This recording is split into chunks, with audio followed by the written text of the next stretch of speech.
ನಮಸ್ಕಾರ ವೀಕ್ಷಕರೇ, ಸವಾಲ್ ಟಿವಿಗೆ ಸ್ವಾಗತ. ನಾನು ಶ್ರುತಿ. ಇಂದಿನ ಧಾರ್ಮಿಕ ವಿಷಯ ಕಂಬಳ ಹಬ್ಬ ಆಚರಣೆ. ಕಂಬಳವು ಕರಾವಳಿ ಕರ್ನಾಟಕದ ಪ್ರಮುಖ ಜನಪದ ಕ್ರೀಡೆ ಹಾಗೂ ಧಾರ್ಮಿಕ ಆಚರಣೆಯಾಗಿದೆ. ಭತ್ತದ ಕೊಯ್ಲಿನ ನಂತರ ಸಾಮಾನ್ಯವಾಗಿ ನವೆಂಬರ್ನಿಂದ ಮಾರ್ಚ್ ವರೆಗೆ ಕೆಸರು ಗದ್ದೆಗಳಲ್ಲಿ ಕೋಣಗಳನ್ನು ಓಡಿಸುವ ಈ ಸ್ಪರ್ಧೆಯು ಶಿವನ ಅವತಾರವಾದ ಕದ್ರಿ ಮಂಜುನಾಥ ಸ್ವಾಮಿಗೆ ಸಮರ್ಪಿತವಾಗಿದೆ. ಇದು ರೈತರ ನಂಬಿಕೆ, ಕೃಷಿ, ಸಂಸ್ಕೃತಿ ಮತ್ತು ಜಾನುವಾರುಗಳ ಶಕ್ತಿಯನ್ನು ಪ್ರದರ್ಶಿಸುತ್ತದೆ.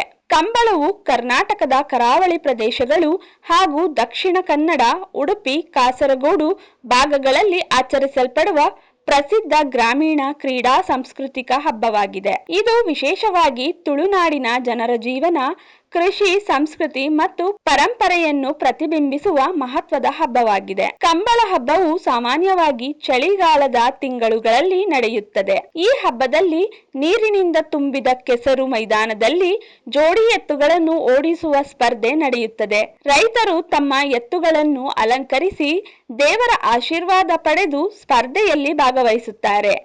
ಈ ಕ್ರೀಡೆ ರೈತರ ಶ್ರಮ, ಧೈರ್ಯ ಮತ್ತು ಕೃಷಿಯ ಮೇಲಿನ ಗೌರವವನ್ನು ಸೂಚಿಸುತ್ತದೆ. ಕಂಬಳವು ಕೇವಲ ಕ್ರೀಡೆಯಲ್ಲ, ಅದು ದೇವರ ಆರಾಧನೆಗೂ ಸಂಬಂಧಿಸಿದೆ. ಹೆಚ್ಚಿನ ಕಂಬಳ ಹಬ್ಬಗಳು ಗ್ರಾಮ ದೇವತೆಗಳಾದ ಭೂತಕೋಲ, ನಾಗದೇವರು ಹಾಗೂ ಇತರ ದೈವಗಳ ಪೂಜೆಯೊಂದಿಗೆ ಆರಂಭವಾಗುತ್ತದೆ. ಇದರಿಂದ ಪ್ರಕೃತಿ, ಭೂಮಿ ಮತ್ತು ಪಶುಗಳೊಂದಿಗೆ ಮಾನವನ ಆತ್ಮೀಯ ಸಂಬಂಧವನ್ನು ತೋರಿಸುತ್ತದೆ.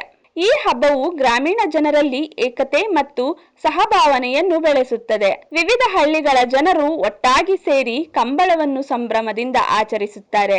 ಯುವಕರು ತಮ್ಮ ಶಕ್ತಿ ಮತ್ತು ಕೌಶಲ್ಯವನ್ನು ಪ್ರದರ್ಶಿಸುವ ಅವಕಾಶವನ್ನು ಈ ಹಬ್ಬ ಒದಗಿಸುತ್ತದೆ. ಇಂದಿನ ಕಾಲದಲ್ಲಿ ಕಂಬಳ ಹಬ್ಬವು ರಾಜ್ಯ ಮತ್ತು ರಾಷ್ಟ್ರ ಮಟ್ಟದಲ್ಲಿಯೂ ಗುರುತಿಸಲ್ಪಟ್ಟಿದೆ.